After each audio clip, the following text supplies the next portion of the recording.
Hi students, MBA first semester business കമ്മ്യൂണിക്കേഷനിലെ 4th മൊഡ്യൂളായിട്ടുള്ള written കമ്മ്യൂണിക്കേഷനിലെ നെക്സ്റ്റ് പാർട്ടാണ്. അപ്പോൾ ഈ പാർട്ടിൽ ഡിസ്കസ് ചെയ്യാൻ പോകുന്നത് വാട്ട് ഈസ് മെമ്മോറാണ്ടം. മെമ്മോറാണ്ടം എന്ന് പറഞ്ഞാൽ ഇപ്പോൾ ഒരു കമ്പനിയിലെയോ അല്ലെങ്കിൽ ഒരു ഓർഗനൈസേഷനിലെയോ ഉള്ളിലുള്ള വ്യക്തികളുടെ ഇപ്പോൾ അവിടുത്തെ എംപ്ലോയീസ്, മാനേജേഴ്സ്, അസിസ്റ്റന്റ്മാർ, അങ്ങനെ ആ ഒരു കമ്പനിയിലെ ഉള്ളിലുള്ള വ്യക്തികൾ അവർക്ക് കമ്പനീൻ്റെ ഉള്ളിലുള്ള വ്യക്തികൾക്ക് ഇൻഫോർമേഷൻസ് പാസ് ചെയ്യാൻ വേണ്ടി യൂസ് ചെയ്യുന്ന ഒരു ചെറിയ കത്താണ് എന്തെന്ന് പറയണത്, മെമ്മോറാണ്ടം എന്ന് പറയണത്. അപ്പോൾ അതിൻ്റെ പേർപ്പസ് എന്താണെന്ന് വെച്ചാൽ, ഇപ്പോൾ ആ ഒരു കമ്പനിയിൽ എന്തെങ്കിലും കാര്യങ്ങൾ ചേഞ്ച് ആക്കുക, അതിൻ്റെ റൂൾസ്, റെഗുലേഷൻസ് അതിലെന്തെങ്കിലും വ്യത്യാസം വരുത്തുകയോ അല്ലെങ്കിൽ എന്തെങ്കിലും ഡിസിഷൻസ് മേക്കിംഗ് ചെയ്തിട്ട് അത് എംപ്ലോയീസിനെ അറിയിക്കാൻ വേണ്ടിയിട്ടോ അല്ലെങ്കിൽ അവിടെ റെസ്പോൺസിബിലിറ്റീസ് എംപ്ലോയീസിനെ അറിയിക്കാൻ വേണ്ടിയിട്ടൊക്കെയാണ് ഇത്തരം മെമ്മോറാണ്ടംസ് അവർ തയ്യാറാക്കുന്നത്. എന്നിട്ടത് എംപ്ലോയീസിന് കൈമാറുന്നു. അപ്പോൾ അതിൻ്റെ ഇമ്പോർട്ടൻസ്, അതായത് ഒരു മെമ്മോറാണ്ടം ഉണ്ടാക്കുമ്പോൾ ഇമ്പോർട്ടൻ്റ് ആയിട്ടുള്ള കാര്യം എന്ന് പറയുന്നത് കൺസൈസ്, അതായത് പറയാൻ ശ്രമിക്കുന്ന കാര്യം വളരെ ബ്രീഫാക്കിയിട്ട് ചുരുക്കി കണ്ട് വേണം അവിടെ എഴുതാൻ വേണ്ടിയിട്ട്. അതുപോലെ തന്നെ പറയുന്ന കാര്യം ഫുള്ളായിട്ട് എഴുതും വേണം. അതുപോലെ തന്നെ വളരെ ക്ലാരിറ്റിയോട് കൂടിയിട്ടായിരിക്കണം എഴുതേണ്ടത്. അപ്പോൾ ഇതാണ് എന്തെന്ന് പറയുന്നത് മെമ്മോറാണ്ടം എന്ന് പറയുന്നത്. Next, key features of memorandum. അതായത് ഒരു മെമ്മോറാണ്ടം എങ്ങനെ എഴുതണം, അതിൽ വരേണ്ട കാര്യങ്ങൾ 5 കാര്യങ്ങളാണ് ഇതിൽ ഉണ്ടാവേണ്ടത്. ഫസ്റ്റ് വൺ, ഹെഡർ, അതായത് തലക്കെട്ട് വേണം. അതായത് to, from, date, subject. To എന്ന് പറയുമ്പോൾ ആർക്കാണോ എഴുതുന്നത് അദ്ദേഹത്തിൻ്റെ അഡ്രസ്സ് ഉണ്ടായിരിക്കണം, ഫ്രം ആരാണോ എഴുതുന്നത് അതുപോലെ തന്നെ ഡേറ്റ് ഉണ്ടായിരിക്കണം, സബ്ജക്റ്റ് നമ്മൾ എന്താണോ ടോപ്പിക്ക് അത് അവിടെ ഉണ്ടായിരിക്കണം. നെക്സ്റ്റ്, ഇൻട്രൊഡക്ഷൻ എന്ന് പറയുമ്പോൾ നമ്മൾ പറയാൻ പോകുന്ന കാര്യം ഒരു ലൈനിൽ ഫുള്ളായിട്ട് ഉണ്ടായിരിക്കണം, ക്ലിയർ ആയിട്ട് അതിൻ്റെ ഒരു ആമുഖമായി കണ്ടിട്ടായിരിക്കണം. പിന്നെ മെയിൻ കണ്ടൻറ്റ്, അതായത് നമ്മൾ പറയാൻ പോകുന്ന കാര്യം ഓൾറെഡി ഇൻട്രൊഡക്ഷനിൽ എഴുതി കൊടുത്തു, എന്നിരുന്നാൽ പോലും അതിൻ്റെ ഒരു വിശദീകരണം വേണം. നമ്മൾ എന്ത് ഇൻഫർമേഷൻസാണ് ഈ കമ്പനീൻ്റെ ഉള്ളിലുള്ള വ്യക്തികൾക്ക് കൊടുക്കുന്നത്, അതോ ഒന്നെങ്കിൽ പോയിൻ്റ് ബേസ് ആയിട്ടോ അല്ലെങ്കിൽ ഒരു ബ്രീഫ് ഷോർട്ട് നോട്ടായിട്ടോ അവിടെ ഉണ്ടായിരിക്കണം. നെക്സ്റ്റ്, കൺക്ലൂഷൻ എന്ന് പറയുമ്പോൾ നമ്മളിപ്പോൾ ഇൻട്രൊഡക്ഷൻ എന്താണ് ആ ഒരു ഇൻഫർമേഷൻ അവർക്ക് പാസ് ചെയ്തു, എന്നിട്ട് അവർ തീരുമാനിക്കുന്ന ആ ഒരു കണ്ടൻറ്റ് പറഞ്ഞു കൊടുത്തതിന് ശേഷം അവരെന്താണ് തീരുമാനിച്ചിട്ടുള്ളത് ആ ഒരു കാര്യം കൺക്ലൂഷനിൽ അവർ ഇൻക്ലൂഡ് ചെയ്യിപ്പിക്കുന്നു. നെക്സ്റ്റ്, ലാസ്റ്റ് വൺ എന്ന് പറയുന്നത് ടോണ്. അതായത് ഒരു മെമ്മോറാണ്ടം എഴുതുന്ന സമയത്ത് അതിൻ്റെ ടോൺ എന്ന് പറയുന്നത് പ്രൊഫഷണൽ ആയിട്ടുള്ള ഒരു ടോൺ ആയിരിക്കണം. പ്രൊഫഷണലായിട്ടും വളരെ ക്ലാരിറ്റി ആയിട്ടും ഭയങ്കര കാമായിട്ടും റെസ്പെക്റ്റോട് കൂടിയിട്ടും വേണം അവിടത് ഉണ്ടാവാൻ. അപ്പോൾ ഇതാണ് key features of a memorandum. Next, ഒരു മെമ്മോറാണ്ടം എങ്ങനെ ആയിരിക്കണം, അതിൻ്റെ ക്യാരക്ടറിസ്റ്റിക്സ് ആണ്. First one, clarity. എന്താണോ പറയാൻ ഉദ്ദേശിക്കുന്ന കാര്യം അത് വളരെ വ്യക്തമായിട്ട് മറ്റുള്ളവർക്ക് കൺഫ്യൂഷൻ വരുത്താത്ത രീതിയിലോട്ട് വേണം അവിടെ അത് റിട്ടേൺ ചെയ്യാൻ വേണ്ടിയിട്ട്. നെക്സ്റ്റ്, കോൺസിസ്റ്റൻസ്, അതായത് ചുരുക്കം. നമ്മൾ പറയാൻ ഉദ്ദേശിക്കുന്ന കാര്യം വളരെ ചുരുക്കമായിട്ട് വളരെ ബ്രീഫായിട്ട് വാരി വലിച്ച് നീട്ടാതെ ഒരു 3-4 വരികളിൽ ഒതുക്കി തീർക്കാം. ദെൻ ഫോർമൽ ടോൺ, അതായത് നമ്മൾ വളരെ ഫോർമലി ആയിട്ട് നമ്മൾ ആ പറയുന്ന കാര്യം വളരെ പ്രൊഫഷണൽ ആയിക്കൊണ്ട് തന്നെ വേണം അവിടെ റിട്ടേൺ ചെയ്യാൻ. നെക്സ്റ്റ്, ആക്ഷൻ ഓറിയൻറ്റഡ്, അതായത് ഒരു മെമ്മോറാണ്ടം എന്ന് പറയുമ്പോൾ ഇപ്പോൾ എന്തെങ്കിലും എംപ്ലോയീസിന് റെസ്പോൺസിബിലിറ്റീസ് ആണ് ഏൽപ്പിച്ചിട്ടുള്ളതെന്നുണ്ടെങ്കിൽ അതിന് ഡെഡ് ലൈൻ കൊടുക്കണം. അതായത് ഈ ഒരു പ്രവർത്തനം ഇന്ന ഡേറ്റ് ആകുമ്പോഴത്തേക്ക് ചെയ്ത് തീർക്കണം, അങ്ങനെ ഡെഡ് ലൈൻ കൊടുക്കണം. അപ്പോൾ ഇതൊക്കെയാണ് എന്തൊരു മെമ്മോറാണ്ടത്തിൻ്റെ ക്യാരക്ടറിസ്റ്റിക്സ് എന്ന് പറയുന്നത്. ഇത്രത്തോളമാണ്. നെക്സ്റ്റ് ടോപ്പിക്കാണ് ഡയറക്റ്റീവ്സ്. അതായത് ഇവിടെ ഒരു നിർദ്ദേശം നമ്മൾ കൊടുക്കുക, അതായത് ഇവിടെ കൊടുക്കുന്ന നിർദ്ദേശം എന്ന് പറയുന്നത് മറ്റുള്ള വ്യക്തികൾ പാലിക്കൽ നിർബന്ധമായിട്ടുള്ളൊരു കാര്യമാണ്. അതായത് ഇത് മേ ബി ഒരു കമ്പനിയിലുള്ള ഒരു ഉയർന്ന പൊസിഷനിലുള്ള ഒരു വ്യക്തി അദ്ദേഹത്തിൻ്റെ എംപ്ലോയീസിനോട് നിർദ്ദേശിക്കുന്നതാവാം, അല്ലെങ്കിൽ ഈ വലിയ വലിയ ഓർഗനൈസേഷൻസ്, അതായത് ഈ ഗവൺമെൻറ്, കോടതി, ജഡ്ജ്, അങ്ങനെ വലിയ വലിയ പദവിയിലുള്ള എന്തെങ്കിലും കമ്പനികളോ അല്ലെങ്കിൽ ഓർഗനൈസേഷൻസോ അല്ലെങ്കിൽ വലിയ പൊസിഷനിലുള്ള വ്യക്തികളോ ഇവർ ഡയറക്റ്റീവ്സ് അറിയുമ്പോൾ അത് ഫോർമൽ ആയിട്ടുള്ളതാണ്. അതുപോലെ തന്നെ അതൊരു ഒരു നിർദ്ദേശമാണ്.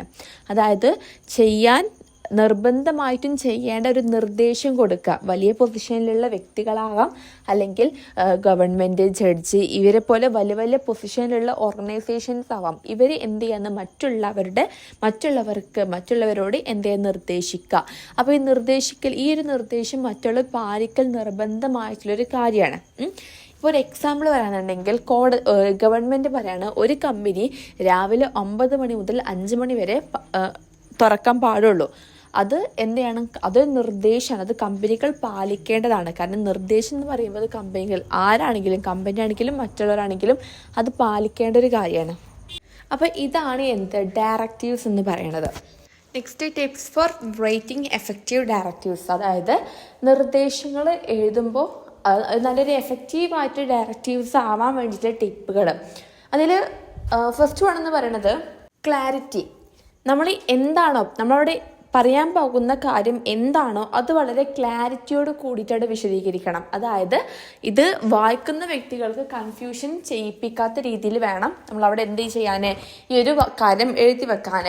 അതായത് ഒരു കാര്യം എഴുതുകയാണെങ്കിൽ അത് ക്ലാരിറ്റിയോട് കൂടിയിട്ട്. ഇപ്പോൾ ഒരു എക്സാമ്പിൾ പറയുകയാണെങ്കിൽ ഇന്ന് ഈ ഒരു റിപ്പോർട്ട് സമർപ്പിക്കണം. അതിനും പകരം ഇന്ന് വൈകുന്നേരം 4 മണിന് മുമ്പായിട്ട് ഈ റിപ്പോർട്ട് സമർപ്പിക്കണം. അവിടെ ഒരു ക്ലാരിറ്റി ഉണ്ട്, എത്ര മണിക്കാണ് എന്നാണ് ഒരു ക്ലാരിറ്റി ഉണ്ട്. അപ്പോൾ നമ്മൾ പറയുന്ന കാര്യം വളരെ ക്ലാരിറ്റിയോട് കൂടിയായിട്ടായിരിക്കണം. രണ്ടാമത് കൺസൈസ്. നമുക്ക് എന്താണ് പറയാനുള്ള കാര്യം അത് വളരെ ചുരുക്കം ബ്രീഫ് ആക്കിക്കൊണ്ട് വേണം നമ്മളവിടെ എഴുതാൻ. ലോങ് ആയിട്ട് ഒരു പാരഗ്രാഫ് ആക്കി എഴുതി വെക്കേണ്ട ആവശ്യമില്ല. വളരെ പെട്ടെന്ന് കാര്യം മനസ്സിലാവണം. അതുപോലെ ആയിരിക്കണം വേണ്ടത്. നെക്സ്റ്റ് ടോൺ എന്ന് പറയുമ്പോൾ വളരെ പ്രൊഫഷണൽ ആയിട്ടായിരിക്കും. അതായത് നമ്മൾ അവരോട് നേരിട്ട് കണ്ട് സംസാരിക്കുന്ന രൂപേണ ആയിരിക്കണം അവരുടെ ആ ഒരു ടോണിൻ്റെ രീതി, എഴുതുന്ന ടോണിൻ്റെ രീതി എന്ന് പറയുന്നത്. അതുപോലെ തന്നെ വളരെ പ്രൊഫഷണൽ ആയിട്ടുള്ള ലാംഗ്വേജസ് വേണം യൂസ് ചെയ്യാൻ. Next action oriented. അതായത് ഇപ്പോൾ ഒരു മെമ്മോറാണ്ടം കൊടുക്കുമ്പോൾ അവർക്ക് എംപ്ലോയീസിന് എന്തെങ്കിലും റെസ്പോൺസിബിലിറ്റീസ് ചെയ്ത് തീർക്കാൻ വേണ്ടിയിട്ടുള്ള എന്തെങ്കിലും മെമ്മോറാണ്ടാണ് കൊടുക്കണമെന്നുണ്ടെങ്കിൽ അതിലെല്ലാം വ്യക്തമായിരിക്കണം എന്ന ജോലിയാണ്, എന്നാണ് ഡെഡ് ലൈന്, അങ്ങനത്തെ എല്ലാ കാര്യങ്ങളും ആക്ഷൻ ഓറിയൻറ്റഡ് ആയിട്ടുള്ള എല്ലാ കാര്യങ്ങളും അതിൽ ഉൾപ്പെടുത്തിയിരിക്കണം. അപ്പോൾ ഇങ്ങനെ ഒരു എഫക്റ്റീവായിട്ടുള്ള ഡയറക്റ്റീവ്സൊക്കെ എഫക്റ്റീവായി ചെയ്യണമെന്നുണ്ടെങ്കിൽ ഇത്തരം ടിപ്സുകൾ യൂസ് ചെയ്താൽ മതി. നെക്സ്റ്റ് ടോപ്പിക്കാണ് നോട്ടീസ്. അപ്പോൾ നോട്ടീസ് എന്ന് പറയുമ്പോൾ ഇപ്പോൾ ഒരു വ്യക്തിനെയോ അല്ലെങ്കിൽ ഒരു കൂട്ടം വ്യക്തികളെയോ ഇപ്പോൾ ഒരു വിവരം അല്ലെങ്കിൽ അതിൽ ഇൻഫർമേഷൻസ് അറിയിക്കാൻ വേണ്ടിയിട്ട് അവരെ ആ കാര്യങ്ങൾ അറിയിക്കാൻ വേണ്ടിയിട്ട് ഉണ്ടാക്കുന്ന ഒരു നോട്ടീസ്, ഒരു റിട്ടൺ ഫോമാണ് എന്തെന്ന് പറയുന്നത് നോട്ടീസ് എന്ന് പറയുന്നത്. അപ്പോൾ ഇതിൻ്റെ ഉദ്ദേശം എന്താണെന്ന് വെച്ചാൽ ഇപ്പോൾ ഒരു കമ്പനിയിലാണെന്നുണ്ടെങ്കിൽ ഇപ്പോൾ ഒരു എക്സാമ്പിൾ പറയുന്നുണ്ടെങ്കിൽ നാളെ കമ്പനി അവധിയാണ്, അല്ലെങ്കിൽ ഫ്രൈഡേ 10 മണിക്ക് മീറ്റിംഗ് നമ്മുടെ കോർട്ട്യാർഡിൽ വെച്ചിട്ടുണ്ടാവും. അപ്പം അങ്ങനെ ഒരു ഇൻഫർമേഷൻസ് ഒരു വ്യക്തിക്കോ അല്ലെങ്കിൽ ഒരു കൂട്ടം വ്യക്തികൾക്കോ ഈ ഒരു ഇൻഫർമേഷൻ പാസ് ചെയ്യാൻ വേണ്ടിയിട്ടാണ്, ഒരു വിവരം അല്ലെങ്കിൽ ഒരു കാര്യങ്ങൾ അവരെ എത്തിക്കാൻ വേണ്ടിയിട്ട് ഫോം ചെയ്യുന്ന ഒരു നോട്ടീസാണ്, ഒരു ലെറ്റർ ഫോമാണ് എന്തെന്ന് പറയുന്നത് നോട്ടീസ് എന്ന് പറയുന്നത്. ഒരു ബിസിനസ് നോട്ടീസിൻ്റെ ക്യാരക്ടറിസ്റ്റിക്സ് നമ്മൾ നേരത്തെ പറഞ്ഞ സെയിം പോയിന്റ്സ് തന്നെയാണ്. അതായത് നമ്മൾ ഡയറക്റ്റീവ്സിലും അതുപോലെ തന്നെ മെമ്മോറാണ്ടത്തിലൊക്കെ പറഞ്ഞ സെയിം പോയിന്റ് തന്നെയാണ്. ക്ലാരിറ്റി, ബ്രീവിറ്റി, അതുപോലെ തന്നെ ടോണ്, പിന്നെ അതിൻ്റെ പേർപ്പസ്. അപ്പോൾ ബ്രീവിറ്റി എന്ന് പറഞ്ഞാൽ ചുരുക്കുക, അതായത് വളരെ എലാബറേറ്റ് ചെയ്ത് ആ ഒരു വിഷയത്തെ എഴുതാതെ വളരെ ചുരുക്കിക്കൊണ്ട് ബ്രീഫാക്കിയിട്ട് വേണം എഴുതാൻ. ബാക്കിയുള്ള പോയിന്റ്സിന് മീനിങ് ഓൾറെഡി പറഞ്ഞതാണ്. അപ്പോൾ ഇതാണ് എൻ്റെ നോട്ടീസ് എന്ന് പറയുന്നത്. നെക്സ്റ്റ് ടോപ്പിക്കാണ് ബിസിനസ് റിപ്പോർട്ട്. അതായത് ഒരു ബിസിനസ്സിലുള്ള കാര്യങ്ങൾ, അതായത് ആ ഒരു ബിസിനസ് എങ്ങനെ നടന്നു പോകുന്നോ, ഇപ്പം അതിൻ്റെ അവസ്ഥ എന്താണ്, പ്രോഫിറ്റിലാണോ അതോ ലോസിലാണോ, അതിൻ്റെ മാർക്കറ്റ് സ്ട്രക്ചർ എങ്ങനെയാണ്, അല്ലെങ്കിൽ അവിടെയുള്ള ഓരോ സ്റ്റോക്കിൻ്റെയും ഫിനാൻഷ്യൽ വില എത്രത്തോളമാണ്, അതുപോലെ തന്നെ ആ ഒരു ബിസിനസ്സിൽ അവർ എന്തൊക്കെ സ്ട്രാറ്റജീസാണ് യൂസ് ചെയ്യുന്നത്. അപ്പോൾ ആ ഒരു ബിസിനസ്സിൻ്റെ മൊത്തത്തിലുള്ള അനാലിസുകൾ ഇത് റിപ്പോർട്ടിൽ എഴുതിയിട്ട് അത് നമ്മൾ സബ്മിറ്റ് ചെയ്യണം. അതിനാണ് ബിസിനസ് റിപ്പോർട്ട്. അതിൽ ബിസിനസ്സുമായി ബന്ധപ്പെട്ട ആ ബിസിനസ്സിൻ്റെ ഉള്ളിൽ നടക്കുന്ന എല്ലാ കാര്യങ്ങളും ഈ റിപ്പോർട്ടിൽ ഉണ്ടായിരിക്കും. ഇങ്ങനെ റിപ്പോർട്ട് ഉണ്ടാക്കുന്നതിൻ്റെ കാര്യം എന്താണെന്ന് വെച്ചാൽ, ഇപ്പോൾ ഈ റിപ്പോർട്ട് ഉണ്ടാക്കി കഴിഞ്ഞാൽ ഇനി അവിടെ എന്തൊക്കെ നന്നാക്കണം, അല്ലെങ്കിൽ ഇപ്പോൾ ഒരു പ്രൊഡക്റ്റ് ഉണ്ടാക്കാന്നുണ്ടെങ്കിൽ അവിടെ കോസ്റ്റ് മേ ബി കൂടുതലാക്കാം. അപ്പോൾ ഈ കോസ്റ്റ് കുറച്ചുകൊണ്ട് എങ്ങനെ പ്രോഫിറ്റ് ഉണ്ടാക്കാം എന്നുള്ള കാര്യമൊക്കെ റിപ്പോർട്ട് നമുക്ക് മനസ്സിലാക്കിയെടുക്കാൻ പറ്റും. അപ്പോൾ ഇതാണ് ബിസിനസ് റിപ്പോർട്ട് എന്ന് പറയുന്നത്. Next types of business report. അതിൽ ഫസ്റ്റ് വണ്ണാണ് ആനുവൽ റിപ്പോർട്ട്. ആനുവൽ റിപ്പോർട്ട് പറയുമ്പോൾ വാർഷിക വാർഷികം. അതായത് ഒരു കൊല്ലത്തിൽ നമ്മൾ റിപ്പോർട്ട് ചെയ്യുന്ന, ഒരു കൊല്ലത്തിൽ നമ്മൾ നടന്ന ഒരു ബിസിനസ് നടന്ന എല്ലാ കാര്യങ്ങളും നമ്മൾ റിപ്പോർട്ട് ചെയ്യുന്നതിനാണ് എന്ത് ആനുവൽ റിപ്പോർട്ട് എന്ന് പറയുന്നത്. അപ്പോൾ അതിൽ എന്തൊക്കെ പെടാം? ഇപ്പം നമ്മുടെ കമ്പനിയുടെ അവസ്ഥ എന്താണ്, അതായത് പ്രോഫിറ്റ് ആണോ അല്ലെങ്കിൽ ലോസ് ആണോ, ആ കമ്പനീൻ്റെ മാർക്കറ്റ് സ്ട്രക്ചർ അല്ലെങ്കിൽ ഫിനാൻഷ്യലി ആയിട്ടുള്ള എല്ലാ കാര്യങ്ങളും, അവിടെ എന്തൊക്കെ യൂസ് ചെയ്തു, ഒരു കമ്പനിയെ സംബന്ധിച്ചിടത്തോളം അവിടെ എന്തൊക്കെ നമുക്ക് നേട്ടങ്ങൾ കിട്ടി, എന്തൊക്കെ നമ്മുടെ കയ്യിൽ നിന്ന് ലോസായി, അങ്ങനത്തെ എല്ലാ കാര്യങ്ങളും ഉൾപ്പെടുന്ന ഒരു റിപ്പോർട്ടാണ് എന്തെന്ന് പറയുന്നത് ആനുവൽ റിപ്പോർട്ട് എന്ന് പറയുന്നത്. രണ്ടാമത് ഫൈനാൻഷ്യൽ റിപ്പോർട്ട്. ഈ ഫൈനാൻഷ്യൽ റിപ്പോർട്ടിൽ ആ ഒരു കമ്പനീൻ്റെ ഇപ്പോൾ എന്താ പറയുക ഫണ്ട് എത്രത്തോളം ഉണ്ട്, ഇപ്പോൾ നമ്മുടെ കമ്പനീൻ്റെ ഫിനാൻഷ്യൽ സ്റ്റേറ്റ്മെൻറ്റ്, നമ്മളെ ഫണ്ടുമായി ബന്ധപ്പെട്ട ആ ഒരു ബിസിനസ്സിൻ്റെ അവസ്ഥ എന്താണെന്നും, അതുപോലെ തന്നെ നമുക്ക് എത്രത്തോളം ഫണ്ട് വന്നു, കോസ്റ്റ് ചിലവായി, എത്രത്തോളം ലാഭം കിട്ടി, എത്രത്തോളം റവന്യൂ കിട്ടി എന്നുള്ള എല്ലാ കാര്യങ്ങളാണ് ഈ ഒരു ഫിനാൻഷ്യൽ റിപ്പോർട്ടിൽ ഉൾപ്പെടുക. അതിലെന്തൊക്കെ ഉണ്ടാവും? ബാലൻസ് ഷീറ്റ് ഉൾപ്പെടാം, ക്യാഷ് ഫ്ലോ സ്റ്റേറ്റ്മെൻറ്റ്, അതുപോലെ തന്നെ റേഷ്യോസ്, അങ്ങനെ ഫിനാൻഷ്യലി ആയിട്ട് ബന്ധപ്പെട്ട എല്ലാ കാര്യങ്ങളുമായിരിക്കും ഈ ഫൈനാൻഷ്യൽ റിപ്പോർട്ടിൽ ഉൾപ്പെടുന്നത്. Next market research report. അതായത് ഒരു പ്രൊഡക്റ്റ് മാർക്കറ്റിലോട്ട് ഇറക്കുന്നതിന് മുന്നേ എന്ത് ചെയ്യുന്നു, അവർ ആ റിപ്പോർട്ട് നോക്കിക്കൊണ്ട് അത് വിശകലനം ചെയ്തിട്ട് മനസ്സിലാക്കുകയാണ്. ഇപ്പം ആ ഒരു മാർക്കറ്റ്, അതായത് നമ്മുടെ മാർക്കറ്റിൻ്റെ അവസ്ഥ എങ്ങനെയാണ്, അവിടെയുള്ള കൺസ്യൂമേഴ്സിൻ്റെ പെരുമാറ്റം, കൺസ്യൂമേഴ്സിന് എന്ത് പ്രൊഡക്റ്റാണ് ആവശ്യമായിട്ട് വരുന്നത്, അതുപോലെ തന്നെ നമ്മുടെ ബിസിനസ്സിൽ ഇപ്പോൾ ഒരു മാർക്കറ്റ് അറിയുമ്പോൾ ഒരു കമ്പനി മാത്രമല്ല അവിടെ പ്രൊഡക്ട്സ് പ്രൊവൈഡ് ചെയ്യുക, പല കമ്പനികളും പ്രൊഡക്ട്സ് പ്രൊവൈഡ് ചെയ്യും. അപ്പോൾ തൻ്റെ എതിരാളികൾ ആരൊക്കെയാണ്, ഒരു കോമ്പറ്റീഷനാണ് അവിടെ നടക്കാൻ പോകുന്നത്. അപ്പോൾ അതൊക്കെ മനസ്സിലാക്കണം. പിന്നെ അതുപോലെ തന്നെ മാർക്കറ്റിൽ സ്ട്രാറ്റജീസുകൾ ഉണ്ടാക്കിയെടുക്കണം. പിന്നെ അവിടുത്തെ ട്രെൻഡുകൾ, ഇപ്പോൾ ഓരോ സീസണിലും മാർക്കറ്റിൻ്റെ ട്രെൻഡ് മാറിക്കൊണ്ട് പുതിയ പുതിയ പ്രൊഡക്റ്റ് എത്തിക്കൊണ്ടിരിക്കും. അപ്പോൾ ഇപ്പോഴത്തെ സീസണിലെ ട്രെൻഡ് എന്താണെന്നും എല്ലാം മനസ്സിലാക്കിയിട്ട് വേണം അടുത്തൊരു പ്രൊഡക്റ്റ് അവർ ലോഞ്ച് ചെയ്യാൻ വേണ്ടിയിട്ട്. Next sales report.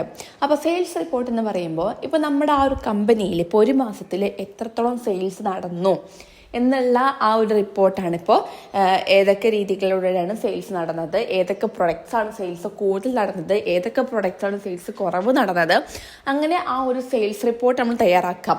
എത്രത്തോളം സെയിൽസ് നടന്നു, ഏതൊക്കെ പ്രൊഡക്റ്റാണ് സെയിൽസ് നടന്നത്, ഏതൊക്കെയാണ് കുറച്ച് സെയിലായിപ്പോയത്, അങ്ങനെ റിപ്പോർട്ട് ഉണ്ടാക്കാം. അതാണ് sales report. Next feasibility report, അതായത് സാധ്യതാ റിപ്പോർട്ട്. ഒരു പുതിയ പ്രൊഡക്റ്റ് ഇപ്പോൾ ലോഞ്ച് ചെയ്യാൻ വേണ്ടി തീരുമാനിക്കുന്ന സമയം, അതായത് ഇങ്ങനൊരു ഐഡിയ കൊണ്ടുവരാണ്, ഇങ്ങനൊരു പ്രൊഡക്റ്റ് ഉണ്ടാക്കാം, ഇത് കൺസ്യൂമേഴ്സിന് വളരെ യൂസ്ഫുൾ ആകും, അങ്ങനെ ഒരു ഐഡിയ കൊണ്ടുവരുന്ന സമയത്ത് ആ ഒരു പ്രൊഡക്റ്റ് ഇവിടെ നമുക്ക് മേക്ക് ചെയ്തെടുക്കൽ അത് കൺസ്യൂമറിലോട്ട് എത്തിക്കൽ ഇവിടെ സാധ്യമാകുമോ എന്നുള്ള ആ ഒരു റിപ്പോർട്ട്. ഇപ്പോൾ ഒരു പ്രൊഡക്റ്റ് അവർ ഒരു ആശയം കണ്ടെത്തി ഇങ്ങനൊരു പ്രൊഡക്റ്റ് ഉണ്ടാക്കാം, അപ്പോൾ അതിൻ്റെ റിപ്പോർട്ട് ഉണ്ടാക്കുകയാണ്. ഇത് എത്രത്തോളം ഫിനാൻഷ്യലി വരും, ഇങ്ങനെയൊക്കെ ആയിരിക്കും മാർക്കറ്റിൽ ഇതിൻ്റെ ഒരു ഡീലിംഗ് ഉണ്ടാവുക, അങ്ങനെ എല്ലാ കാര്യങ്ങളും ആ ഒരു പ്രൊഡക്റ്റ് നമുക്ക് മേക്ക് ചെയ്തിട്ട് അത് മേക്ക് ചെയ്യാനുള്ള സൗകര്യം നമുക്ക് നമ്മുടെ കമ്പനിയിലുണ്ടോ എന്നുള്ള കാര്യങ്ങളൊക്കെ, ഈ ഒരു പ്രൊഡക്റ്റ് നമുക്ക് മേക്ക് ചെയ്യാൻ പറ്റുമോ, ഇതിൻ്റെ കോസ്റ്റ് നമുക്ക് അഫോർഡ് ചെയ്യാൻ പറ്റുമോ, മേക്ക് ചെയ്യുന്ന സമയത്ത് അഫോർഡ് ചെയ്യാൻ പറ്റുമോ, ഇങ്ങനെ ഒരു പ്രൊഡക്റ്റ് നമുക്ക് സാധ്യമാക്കി കൊണ്ടുവരാൻ പറ്റുമോ എന്നുള്ള ആ ഒരു റിപ്പോർട്ട് റെഡിയാക്കുന്നതിന് എന്തെന്ന് പറയുന്നത് ഫീസിബിലിറ്റി റിപ്പോർട്ട് എന്ന് പറയുന്നത്. Next progress report. ഇപ്പോൾ നമ്മളൊരു പദ്ധതി, ഒരു ആശയം കൊണ്ടുവന്നു, അപ്പോൾ ഒരു ആശയം നമ്മൾ ഓൾറെഡി ലോഞ്ച് ചെയ്ത് കഴിഞ്ഞു, അപ്പോൾ അതിൻ്റെ ഇപ്പോഴത്തെ നില എന്താണെന്നും അത് ഫ്യൂച്ചറിൽ ഇനി എങ്ങനെ അത് അവിടെ പ്രവർത്തിക്കുന്നു എന്നുള്ള എല്ലാ കാര്യങ്ങളും, അപ്പോൾ നമ്മളൊരു പ്രൊഡക്റ്റ് കൊണ്ടുവരാണെന്നുണ്ടെങ്കിൽ ആ ഒരു പ്രൊഡക്റ്റ് ഇന്നത്തെ ഈ ഒരു കാലത്ത് നമ്മുടെ സമൂഹത്തിൽ എത്രത്തോളം അത് ഇൻഫ്ലുവൻസ് ചെയ്യുന്നു എന്നും, അതുപോലെ തന്നെ ഫ്യൂച്ചറിൽ അത് എങ്ങനെയൊക്കെ ആയിരിക്കും എന്നും അതിൻ്റെ ഗുണമേന്മകളൊക്കെ ഒന്ന് നോക്കുന്ന ഒരു റിപ്പോർട്ടാണ് എന്തെന്ന് പ്രോഗ്രസ് റിപ്പോർട്ട് എന്ന് പറയുന്നത്. Next one SWOT analysis report. അതായത് കമ്പനീൻ്റെ സ്ട്രെങ്ത്നെസ്, അതായത് ശക്തി, സ്ട്രെങ്ത്ത്, വീക്ക്നെസ്, ഓപ്പർച്യൂണിറ്റീസ്, ത്രെട്ട്, ഇവയെല്ലാം റിപ്പോർട്ട് ചെയ്യുന്ന ഒരു കമ്പനീൻ്റെ എന്തൊക്കെ ശക്തികളുണ്ട്, അവരുടെ വീക്ക്നെസ് എന്തൊക്കെയാണ്, എന്തൊക്കെ അവസരങ്ങൾ, ഭീഷണി, ഇതൊക്കെ എന്തൊക്കെയാണ്. ഇപ്പോൾ ഒരു കമ്പനി സ്വാഭാവികമായിട്ടും മാർക്കറ്റിൽ ഇറങ്ങുന്ന സമയത്ത് സിമിലാരിറ്റിയിലുള്ള കുറേ കമ്പനീസ് ഉണ്ടാകും. അപ്പോൾ എന്തായാലും അവിടെ ത്രെട്ടും ഒക്കെ വരാനുള്ള ചാൻസ് ഉണ്ട്. അപ്പോൾ അങ്ങനെ എന്തൊക്കെ വീക്ക്നെസ് എന്തൊക്കെ ഉണ്ടാവാം, അങ്ങനത്തെ എല്ലാ റിപ്പോർട്ടും റെഡിയാക്കുന്ന ഒരു റിപ്പോർട്ടാണ് SWOT റിപ്പോർട്ട് എന്ന് പറയുന്നത്. Next management report. അതായത് ഇവിടെ മാനേജറിനെ ഹെൽപ്പ് ചെയ്യാൻ വേണ്ടിയിട്ടാണ് ഇത്തരം റിപ്പോർട്ട് തയ്യാറാക്കുന്നത്. അതായത് ആ ഒരു കമ്പനിയിലുള്ള എംപ്ലോയീസിൻ്റെ പ്രകടനങ്ങൾ എങ്ങനെയൊക്കെയാണെന്നും അതുപോലെ തന്നെ ആ ഒരു ഡിപ്പാർട്ട്മെൻറ്റിൻ്റെ പ്രകടനങ്ങൾ എങ്ങനെയൊക്കെയാണെന്നും വിലയിരുത്താൻ വേണ്ടിയിട്ടാണ് ഇത്തരം റിപ്പോർട്ട് മേക്ക് ചെയ്യുന്നത്. ഇങ്ങനെ ഓരോ എംപ്ലോയീസിൻ്റെയും ഓരോ ഡിപ്പാർട്ട്മെൻറ്റിൻ്റെയും പ്രവർത്തനങ്ങൾ വിലയിരുത്തണ വഴി ആ ഒരു മാനേജർ നല്ല ഡിസിഷൻസ് മേക്ക് ചെയ്യാൻ പറ്റും. അപ്പോൾ ഇതാണ് മാനേജ്മെൻറ്റ് റിപ്പോർട്ടോട് ഉദ്ദേശിക്കുന്നത്. നെക്സ്റ്റ് ഓഡിറ്റ് റിപ്പോർട്ട് അറിയുമ്പോൾ ഇപ്പോൾ ഒരു കമ്പനീനെ ബേസ് ചെയ്തിട്ടുള്ള എല്ലാ കാര്യങ്ങളും ആണ് അതിലുണ്ടായിരിക്കുക. അതിൽ കോസ്റ്റിൻ്റെ വരും, എല്ലാ കാര്യങ്ങളും ഉൾപ്പെടും. അങ്ങനെ അതിൽ എല്ലാതും ഉൾപ്പെടുത്തിയിട്ട് അതിൽ എന്തൊക്കെ നമുക്ക് ശരിയാക്കി എടുക്കണം, എന്തൊക്കെ ചുരുക്കണം എന്നുള്ള കാര്യങ്ങളൊക്കെ മനസ്സിലാക്കാൻ വേണ്ടിയിട്ടാണ് ഇത്തരം റിപ്പോർട്ട് മേക്ക് ചെയ്യുന്നത്. നെക്സ്റ്റ് ഇൻവെൻ്ററി റിപ്പോർട്ട്, അതായത് സ്റ്റോക്ക് പരമായിട്ടുള്ള റിപ്പോർട്ടുകൾ. അതായത് നമുക്ക് എത്രത്തോളം സപ്ലൈ വന്നു, നമ്മൾ എത്രത്തോളം സ്റ്റോക്ക് ഇവിടെ നമുക്ക് യൂസ്ഫുൾ ആയിട്ടുണ്ട്, എത്രത്തോളം വേസ്റ്റ് ഉണ്ട്, അങ്ങനെ ഉണ്ടെന്നുണ്ടെങ്കിൽ നമുക്ക് എത്രത്തോളം സ്റ്റോക്ക് വേസ്റ്റ് ഉണ്ടെന്നുണ്ടെങ്കിൽ അതൊക്കെ നമുക്ക് റെഡ്യൂസ് ചെയ്യാൻ പറ്റും. ആ ഒരു റിപ്പോർട്ട് നമുക്ക് ഇത്രത്തോളം സ്റ്റോക്ക് വേസ്റ്റേജ് ആണ്, അതുകൊണ്ട് നെക്സ്റ്റ് ടൈം നമുക്ക് സപ്ലൈ ചെയ്യുന്ന സമയത്ത് റെഡ്യൂസ് ചെയ്യാൻ പറ്റുന്നു. പിന്നെ നമുക്ക് അതിൽ എത്രത്തോളം സപ്ലയർ വന്നിട്ടുണ്ട്, അങ്ങനെ എല്ലാ കാര്യങ്ങളും ഈ ഒരു സ്റ്റോക്ക് റിപ്പോർട്ട് നമുക്ക് മനസ്സിലാക്കാൻ പറ്റും. അപ്പോൾ ഇത്രയും ടൈപ്സ് ഓഫ് ബിസിനസ് റിപ്പോർട്ടാണ് ഉള്ളത്. Next format of A business report. ഒരു ബിസിനസ് റിപ്പോർട്ട് ഉണ്ടാക്കുമ്പോൾ കുറച്ച് ഫോർമാറ്റ് ഉണ്ട്. അതിൽ ഫസ്റ്റ് വണ്ണാണ് ടൈറ്റിൽ പേജ്. ആ ടൈറ്റിൽ പേജിൽ ഒന്നാമത് റിപ്പോർട്ട് ടൈറ്റിൽ. നമ്മളിപ്പോൾ എന്തിനാണ് ഈ റിപ്പോർട്ട്, എന്തിൻ്റെ ബേസിലാണ് ഈ റിപ്പോർട്ട് കൊടുക്കുന്നത്, ആ ഒരു റിപ്പോർട്ടിൻ്റെ പേര് അവിടെ ഉണ്ടായിരിക്കണം. രണ്ടാമത് പ്രിപ്പയർഡ് ഫോർ, ഇത് ആർക്കാണ് ഈ റിപ്പോർട്ട് നമ്മൾ ആർക്കാണ് പ്രിപ്പയർ ആക്കുന്നത്, അയാളുടെ പേരും അഡ്രസ്സും ഉണ്ടായിരിക്കണം. ദെൻ പ്രിപ്പയർഡ് ബൈ, അതായത് ഈ റിപ്പോർട്ട് ആരാണ് മേക്ക് ചെയ്തത്, അല്ലെങ്കിൽ ഒരു ടീമായിരിക്കും ഈ ഒരു റിപ്പോർട്ട് മേക്ക് ചെയ്തേക്കുക. അപ്പോൾ ആരാണ് മേക്ക് ചെയ്തത് അവരുടെ പേരുണ്ടായിരിക്കണം. പിന്നെ ഡേറ്റ്, അതായത് നമ്മൾ റിപ്പോർട്ട് ചെയ്തിട്ടുള്ള ആ ഒരു ഡേറ്റും അതിലുണ്ടായിരിക്കണം. അപ്പോൾ ഇതാണ് ഫസ്റ്റ് ഫോർമാറ്റ്. നെക്സ്റ്റ് വരുന്നത് ടാബിൾ ഓഫ് കണ്ടൻറ്റ്. അതായത് രണ്ടാമത്തെ പേജിലായിട്ട് ഒരു ടേബിൾ വരക്കണം. അതായത് നമ്മുടെ റിപ്പോർട്ടിൽ എന്തൊക്കെ കാര്യങ്ങളാണ് ഉൾപ്പെടുന്നത് ഒരു ടേബിളാക്കി എഴുതുക. അതിൻ്റെ ഉദ്ദേശം എന്താണെന്നും അത് ഈ ഓരോ കണ്ടൻറ്റും ഏതൊക്കെ പേജിലാണെന്നും കൂടി ആ ഒരു ഇതിൽ എഴുതണം, ടാബിൾ എഴുതണം. നമ്മളിപ്പോൾ പ്രൊജക്റ്റൊക്കെ മേക്ക് ചെയ്യുന്ന സമയത്ത് നമ്മൾ ഇൻഡെക്സ് പേജ് കൊടുക്കൂലേ, അതുപോലെ തന്നെ. അതായത് ഈ ഒരു റിപ്പോർട്ടിലുള്ള കണ്ടൻറ്റുകളൊക്കെ ഓരോരോ കോളത്തിൽ എഴുതുക. അത് ഈ ഓരോ കണ്ടന്റുകളും ഏതൊക്കെ കോളത്തിലാണെന്നുള്ളത് ഏതൊക്കെ പേജിലാണെന്നുള്ളത് ആ നമ്പറും എഴുതാം. ദെൻ മൂന്നാമത് വരുന്നത് എക്സിക്യൂട്ടീവ് സമ്മറി. അതായത് നമ്മുടെ ഈ ഒരു റിപ്പോർട്ടിൻ്റെ ഒരു ഓവറോൾ ചുരുക്കം, ഒരു ചെറിയൊരു നോട്ടായിട്ട്, ഈ ഒരു റിപ്പോർട്ടിൻ്റെ ഫുള്ള് കണ്ടന്റുകളും ഒരൊറ്റ പേജിൽ ഉൾപ്പെടുന്ന ഒരു ഷോർട്ട് സമ്മറി നമ്മൾ മേക്ക് ചെയ്യണം. പിന്നെ നമ്മൾ ഇൻട്രൊഡക്ഷൻ എന്നുള്ള ഭാഗത്തിലോട്ടാണ് കടക്കുന്നത്. അതിൽ ഫസ്റ്റ് നമ്മൾ ബാക്ക്ഗ്രൗണ്ട്, അതായത് ഈ ഒരു നമ്മൾ റിപ്പോർട്ട് ഉണ്ടാക്കി. അപ്പോൾ ഈ ഒരു റിപ്പോർട്ടിൽ ഈ ഒരു റിപ്പോർട്ട് നമ്മളൊരു കാര്യത്തിനെ ബേസ് ചെയ്തിട്ടായിരിക്കും ഉണ്ടാക്കുക. അപ്പോൾ ആ ഒരു കാര്യം നമ്മൾ എന്തിലോട്ടാണ് പിന്നോട്ട് വലിക്കുന്നത്, അതിൻ്റെ ഡീമെറിറ്റുകൾ, അതിൻ്റെ അങ്ങനത്തെ കാര്യങ്ങൾക്ക് ബാക്ക്ഗ്രൗണ്ട്, അതിൻ്റെ ഗുണമേന്മ ഇല്ലായ്മകൾ എന്തൊക്കെയെന്ന് ഈ ഒരു സെക്ഷനിൽ എഴുതണം.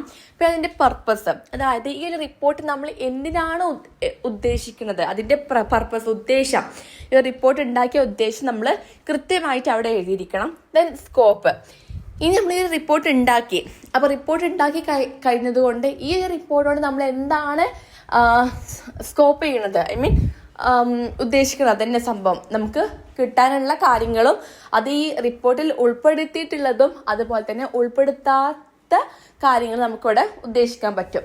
ദെൻ മെത്തഡോളജി, അതായത് നമ്മളിപ്പോൾ ഇത്രയും കണ്ടൻ്റൊക്കെ ഇതിൽ എഴുതി.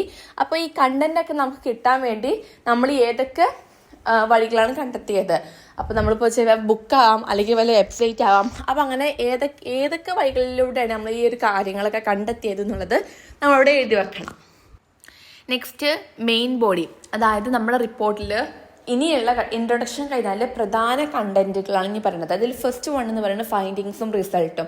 അതായത് നമ്മൾ കണ്ടെത്തിയ കുറേ കാര്യങ്ങൾ ഇവിടെ എന്ത് ചെയ്യുന്നു, രേഖപ്പെടുത്തുന്നു. അപ്പോൾ നമ്മളിത് ഗ്രാഫിൻ്റെ രൂപത്തിലൂടെ ആയാലും ക്വസ്റ്റ്യനറിൻ്റെ രൂപങ്ങളിലൂടെയൊക്കെ നമ്മൾ എന്ത് ചെയ്യുന്നു, അതിൻ്റെ ഇവിടെ ഫൈൻഡിങ്സ് നമ്മൾ കണ്ടെത്തുന്നു. എന്നിട്ട് അതിൻ്റെ റിസൾട്ട് നമ്മളിവിടെ എഴുതി വെക്കുന്നുണ്ട്. പിന്നെ പറയുന്നത് അനാലിസിസ്, നമ്മൾ അതിൽ നിന്ന് മനസ്സിലാക്കിയിട്ടുള്ള എല്ലാ കാര്യങ്ങളും അനലൈസ് ചെയ്ത് വെക്കുന്നു. പിന്നെ ഡിസ്കഷൻ, നമ്മൾ കണ്ടെത്തിയിട്ടുള്ള ഈ ഒരു ഗ്രാഫിൻ്റെ രൂപത്തിൽ നിന്നും ക്വസ്റ്റ്യനറിൻ്റെ രൂപത്തിൽ നിന്നൊക്കെ നമ്മൾ ഡിസ്കസ് ചെയ്യുകയാണ്. അതായത് അതിൻ്റെ സിഗ്നിഫിക്കൻസ് എത്രത്തോളം ഉണ്ട്, അതിൻ്റെ ലിമിറ്റേഷൻസ് എന്തൊക്കെയാണ് എന്നുള്ള കാര്യങ്ങളൊക്കെയാണ് നമ്മൾ ഇവിടെ ഡിസ്കസ് ചെയ്യാൻ പോകുന്നത്. പിന്നെ വരുന്നത് കൺക്ലൂഷനാണ്. അതായത് നമ്മൾ ഇത്രയും കണ്ടന്റ് എഴുതി, നമ്മളെ മെയിൻ ബോഡി വരെ കണ്ടന്റ് എഴുതി, എന്നിട്ട് അതിൽ നിന്നുള്ള എല്ലാ കാര്യങ്ങളും ചുരുക്കിയിട്ട് നമ്മൾ സമ്മറൈസ് ആക്കിയിട്ട് ഈ ഒരു കൺക്ലൂഷൻ്റെ ഭാഗത്ത് എഴുതും. നമുക്കതിൽ നിന്ന് എന്തൊക്കെയാണ് ഉള്ളത് എന്നുള്ള എല്ലാ കാര്യങ്ങളും നമ്മൾ സമ്മറൈസ് ആക്കിക്കൊണ്ട് ഒരു പേജിൻ്റെ ഒന്നുകിൽ ഒരു പേജോ അല്ലെങ്കിൽ ഒരു പേജിൻ്റെ ഹാഫിലോ ഒക്കെ ആയിട്ട് നമ്മൾ എഴുതി നിർത്തും. പിന്നെ നമ്മൾ റെക്കമെൻഡേഷൻ കൊടുക്കുക. അതായത് ഇത്രയും കാര്യങ്ങൾ നമുക്ക് മനസ്സിലായി നിന്ന് നമ്മൾ ഇനി എന്തൊക്കെ ചെയ്യണം, അതെങ്ങനെയൊക്കെ ചെയ്യണം, ഏതൊക്കെ ചെയ്യണ്ട എന്നുള്ള ഈ റിപ്പോർട്ടുകൾ ഫുള്ളൊന്ന് അനലൈസ് ചെയ്തതിന് ശേഷം എന്തൊക്കെ ഇനി ചെയ്യണം, ഏതൊക്കെ ചെയ്താലാണ് നമുക്ക് പ്രോഫിറ്റ് കിട്ടുക, ഏതൊക്കെ ചെയ്യേണ്ടാത്തതുണ്ട്, ഏതൊക്കെ അങ്ങനത്തെ എല്ലാ കാര്യങ്ങളും എന്ത് ചെയ്യും, ഇവർക്ക് റെക്കമെൻഡേഷൻ ചെയ്ത് കൊടുക്കും. നെക്സ്റ്റ് അപ്പൻഡിക്സ് ആണ്. ഇത് നമുക്ക് വേണമെന്നുണ്ടെങ്കിൽ മാത്രം അതിൽ ഇൻക്ലൂഡ് ചെയ്താൽ മതി. അതായത് ഇപ്പോൾ നമ്മളൊരു കണ്ടൻറ്റ്, ഇപ്പോൾ ഓരോ പേജ് നമ്മൾ മെയിൻ ബോഡി അങ്ങനെ ഓരോന്നിനും നമ്മൾ ഓരോ കണ്ടൻറ്റ് എഴുതുന്ന സമയത്ത് നമുക്കത് കുറേ വിശദീകരിച്ച് എഴുതേണ്ട ആവശ്യമില്ല. ഓക്കെ, കുറച്ച് എഴുതിയാൽ മതി. പക്ഷെ നമുക്ക് ആ വിശദീകരണം നിൽക്കണില്ല എന്നുണ്ടെങ്കിൽ, ഓരോ കണ്ടതിനും കുറേ വിശദീകരണം ഉണ്ട്, അത് നിൽക്കണില്ല എന്നുണ്ടെങ്കിൽ മാത്രം നമ്മൾ എന്ത് ചെയ്യണം, അപ്പൻഡിക്സ് അത് ലാസ്റ്റ് പേജിലോട്ട്, നമ്മുടെ ഈ ഒരു റിപ്പോർട്ട് എഴുതി കഴിഞ്ഞതിന് ശേഷം ലാസ്റ്റ് പേജിലോട്ട് ഈ ഒരു അപ്പൻഡിക്സ് എന്ന പേജിലാണ് നമ്മളത് ഇൻക്ലൂഡ് ചെയ്യേണ്ടത്. അതായത് നമ്മുടെ റിപ്പോർട്ടിൻ്റെ ഇപ്പോൾ മെയിൻ ബോഡി അങ്ങനത്തെ ഓരോരോ തീമിൻ്റെ ഉള്ളിൽ ഇത്രയും വിശദീകരണം നമുക്ക് ചേർക്കേണ്ട ആവശ്യമില്ല. അപ്പോൾ എക്സ്ട്രാ പോയിന്റ്സ് ഒക്കെ ഉണ്ടെന്നുണ്ടെങ്കിൽ അത് നമ്മൾ എന്ത് ചെയ്യുക, ഈ ഒരു റിപ്പോർട്ടിൻ്റെ ലാസ്റ്റ് അപ്പൻഡിക്സ് എന്ന പേജിൽ നമ്മൾ ഇൻക്ലൂഡ് ചെയ്യണം. നമ്മൾ എന്ത് ചെയ്യണം, അപ്പോൾ നമ്മൾ ഈ ഒരു അപ്പൻഡിക്സ് എന്ന പേജിൽ ഇൻക്ലൂഡ് ചെയ്യുന്ന സമയത്ത് നമ്മൾ അവിടെ, അതായത് നമ്മൾ ഈ ഒരു തീം എവിടെയാണ്, ഈ ഒരു പോയിന്റ് എവിടെയാണ് വരുന്നത് അവിടെ നമ്മൾ മെൻഷൻ ചെയ്യണം. ഈ ഒരു ഇന്ന ലാസ്റ്റ് പേജ് നമ്മൾ ഈ ഒരു ഇതിനെക്കുറിച്ചിട്ടുള്ള കൂടുതൽ ഡാറ്റ കൊടുക്കുന്നുണ്ട് എന്ന് പറഞ്ഞുകൊണ്ട് നമ്മളവിടെ മെൻഷൻ ചെയ്യണം. ഇപ്പോൾ ഒരു എക്സാമ്പിളായി പറയുകയാണെങ്കിൽ ഇങ്ങനത്തെ ഗ്രാഫുകൾ അല്ലെങ്കിൽ ഡാറ്റ ചാർട്ട്സ് ഇതൊക്കെ നമുക്ക് എക്സ്ട്രാ വരുന്നതാണെന്നുണ്ടെങ്കിൽ ഇത് നമുക്ക് ഇവിടെ മെയിൻ പോയിന്റിൽ ഉൾപ്പെടുത്തേണ്ട ആവശ്യമില്ല. നമുക്കിതൊരു അധികം വരുന്ന പോയിന്റാണ്. അപ്പോൾ നമുക്ക് ഇത്തരം പോയിന്റ്സ് ഒക്കെ നമ്മൾ അപ്പൻഡിക്സിലോട്ട് ആഡ് ചെയ്യാൻ പറ്റും. അപ്പോൾ ഇതാണ് അപ്പൻഡിക്സ് എന്ന് പറയുന്നത്. ലാസ്റ്റ് വരുന്ന പോയിന്റാണ് റെഫറൻസ് അല്ലെങ്കിൽ ബിബ്ലിയോഗ്രഫി. അതായത് നമ്മൾ ഈ ഒരു റിപ്പോർട്ട് കണ്ടെത്താൻ, ഈ റിപ്പോർട്ടിലെ ഓരോ പോയിന്റുകളും ഓരോ കാര്യങ്ങളും കണ്ടെത്താൻ വേണ്ടിയിട്ട് നമ്മൾ എവിടെ നിന്നാണ്, ഏത് സോഴ്സാണ് യൂസ് ചെയ്തത്, മേ ബി അത് ബുക്കാവാം, അല്ലെങ്കിൽ ലേഖനങ്ങളാവാം, അല്ലെങ്കിൽ വെബ്സൈറ്റ് ആവാം, അല്ലെങ്കിൽ ഏതെങ്കിലും ഒരു സോഴ്സുകളാവാം. അപ്പോൾ നമ്മൾ എവിടെ നിന്നാണ് ഈ ഇത്തരം ആശയങ്ങൾ കണ്ടെത്തിയത് എന്നുള്ളത് നമ്മളിവിടെ റിട്ടേൺ ചെയ്ത് വെക്കണം. ഇപ്പോൾ പുസ്തകമാണെന്നുണ്ടെങ്കിൽ ഈ ഒരു പുസ്തകത്തിൻ്റെ പേര് എഴുതിയിട്ട് അതിൻ്റെ ഓഥർ ആളാണെന്നും അങ്ങനെ നമ്മളിവിടെ എഴുതി വെക്കണം. അപ്പം ഇങ്ങനെയാണ് ഒരു ബിസിനസ് റിപ്പോർട്ടിൻ്റെ ഫോർമാറ്റ് വരുന്നത്. ഇനി നമുക്ക് നെക്സ്റ്റ് പാർട്ടിൽ മീറ്റിംഗ്, അജണ്ട ഇങ്ങനത്തെ കുറച്ച് ടോപ്പിക്കുകളായിട്ട് നമുക്ക് നെക്സ്റ്റ് പാർട്ട് തുടങ്ങാം. അപ്പോൾ ഈ ഒരു പാർട്ട് ഇഷ്ടപ്പെട്ടെങ്കിൽ ലൈക്ക് ചെയ്യുക, സബ്സ്ക്രൈബ് ചെയ്യുക. Okay, by.